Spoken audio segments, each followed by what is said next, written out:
HDB financial services ने साझेदारों के साथ सहयोग मजबूत करने और भविष्य की विकास रणनीति तय करने के लिए किया पार्टनर्स मीट 2025 का आयोजन।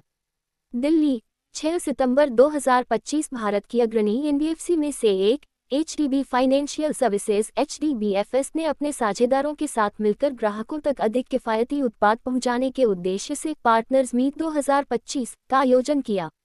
यह एक वार्षिक कार्यक्रम है जिसमें एचडीबी और उसके साझेदार टुगेदर टुवर्ड्स टुमारो थीम के तहत एकत्र होते हैं।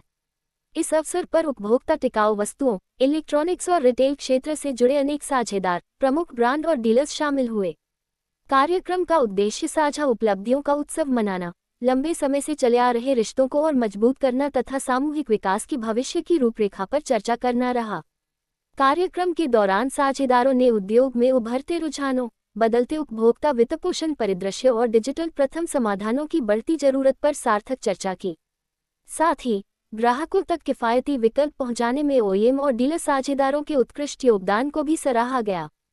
प्रौद्योगिकी और लाइफस्टाइल उत्पादों को अधिक किफायती और सुलभ बनाने पर फोकस करते हुए एचडीबीएफएस ने नवाचारपूर्ण, पारदर्शी और ग्राहक केंद्रित वित्तीय समाधान उपलब्ध कराने की अपनी प्रतिबद्धता दोहराई। कंपनी ने यह भी साझा किया कि वित्तीय विशेषज्ञता और डिजिटल नवाचार को मिलाकर वह न केवल ग्राहकों की सुविधा बढ़ाना चाहती है, बल्कि साझेदारों के लिए नए विकास के अवसर भी खोलना चाहती है। इस अवसर पर एचडीबी फाइनेंशियल सर्विसेज के chief business officer Shri Kartik Srinivasan ने कहा, हमारी प्रगति का आधार साझेदारी है। अपने साझेदारों के साथ मिलकर हमने देशभर के लाखों ग्राहकों तक तकनीक और लाइफस्टाइल उत्पाद आसानी से पहुंचाए हैं। आगे भी हमारा लक्ष्य है कि हम नए वित्तीय समाधान, डिजिटल सुविधाएं और ग्राहक केंद्रित तरीकों के माध्यम से अपने पूरे नेटवर्क को मजबूत बनाएं और लंबे समय तक सफलता हासिल करें। एचडीबीएफएस भारतीय उपभोक्ता की बदलती जरूरतों को पूरा करने के लिए अपनी साझेदारियों को मजबूत करने और नए समाधान विकसित करने के लिए प्रतिबद्ध है। सहयोगात्मक दृष्टिकोण को अपनाते हुए कंपनी का लक्ष्य अपनी पहुंच का विस्तार करना और वित्तीय समावेशन को बढ़ावा देने में प्रमुख भूमिका निभाना है, ताकि अधिक से अधिक उत्पाद और सेवाएं सभी के लिए उपलब्ध हो सकें। Quick snapshot in terms of numbers. Sometime in FY24-25, middle of FY24. It's invincible. It's a privilege for us to present in such an august forum. Starting off with G Karthik our 25th year. So like HDB is 18 years, we are completed 25 years.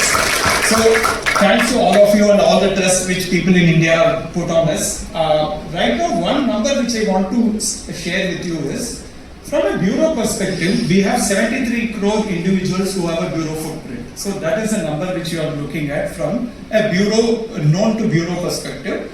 And we are looking at 29 crore live customers. So as of date, there are 29 crore customers in India who have a credit bureau footprint.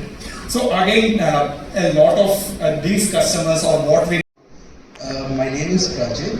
I am a senior analyst at Counterpoint Research. We are a tech research firm into market research. So in this presentation, we are going to share some insight on the Indian consumer electronics market, with a deep dive on top product segments as well as financing. So let's talk about some numbers. So the India opportunity. So India is a huge market, and for the entire value chain, it presents a huge opportunity. One of the key drivers, if you see, is the middle class population, which is growing from 225 million in 2012 to almost 530 million in 2024. And with this increasing middle class and young population, we see a lot of demand coming in. Increasing disposable incomes with increasing digital literacy and aspirational lifestyle will positively impact the consumer electronics sector.